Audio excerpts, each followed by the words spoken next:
there's a young man who's a construction worker. And he's working on the construction of a masjid, of a big grand mosque. And at the completion of the construction of this masjid, the sultan who ordered the construction of the masjid, he wanted all of the construction workers to leave. And the reason is because his daughter had asked him, this is the princess, the sultan's daughter, she made a special request that after the construction of this big, beautiful grand masjid is finished, she wanted to be the first one to go into that masjid and pray 2 rak'ahs in the musalla with no one else there. So this was the request of the princess. So the masjid is finished, the construction workers leave, and this one construction worker, he was falling behind, he was late, and he didn't realize that everyone else had already left, and they had allowed the princess into the masjid to go pray. So as he's leaving, he catches a glimpse of the princess inside the musalla of the masjid praying 2 rak'ahs of nafl. And the scene was just so incredible to him.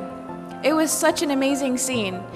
And he basically just fell in love with the princess. It was just a very beautiful image to him, and he fell in love with her. And it became more than that. He became infatuated with her. So when he came home, he told his mother about what had happened, and he said, "You have to go to the sultan and ask for the princess's hand in marriage." And the mother said, "I can't do that. You're a construction worker. No one's the sultan's not going to have his daughter marry you."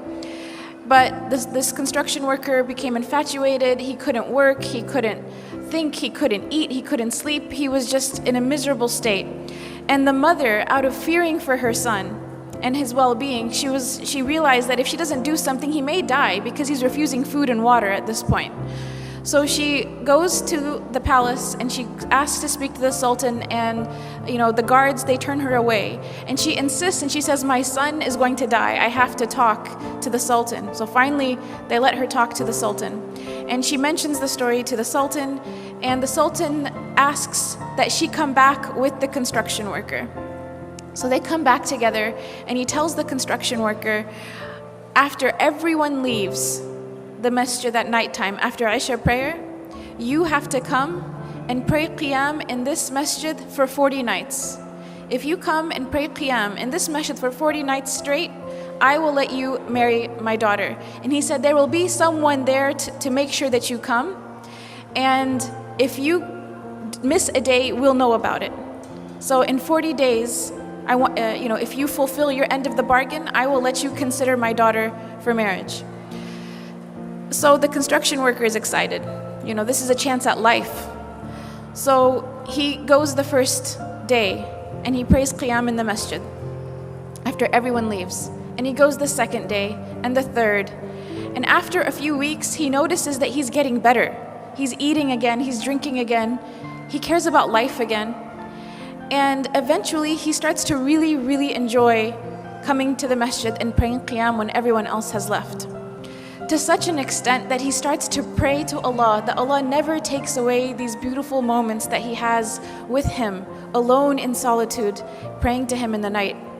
So 40 days pass, 50 days pass, 60 days pass, 70 days pass, and eventually the sultan asks to see the construction worker.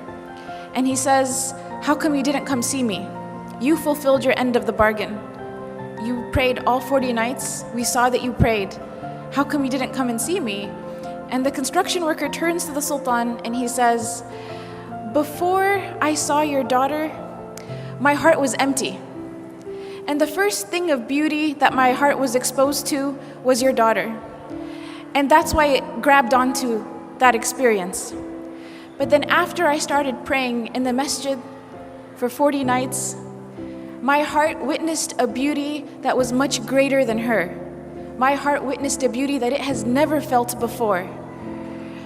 And he tells the sultan, he goes on to say, "Thank you so much for offering me your daughter to consider, but I am happy where I am and I am in no need of her." And he goes on his way. And he doesn't marry the princess because he had found a love and a beauty and a happiness that was much greater than just seeing the princess that one time. And this was the love of Allah subhanahu wa ta'ala. This is the beauty of a close relationship with Allah subhanahu wa ta'ala. This is something that only the one who has experienced it can really talk about it. Or can, and even if they were to try to talk about it, it doesn't do it justice. And Ibn Taymiyyah, he talked about this. He said, the one who does not enjoy the Jannah of this life will not enjoy the Jannah of the next life. And the scholars talked about what did Ibn Taymiyyah mean. And it's to be in a state where the slave of Allah loves Allah so much and is pleased with their Lord, and Allah loves His servant so much and is pleased with His servant. And this is mentioned in the Quran, radiyallahu anhum wa radu an. This is referring to the companions, but it's this mutual relationship of love with the Creator.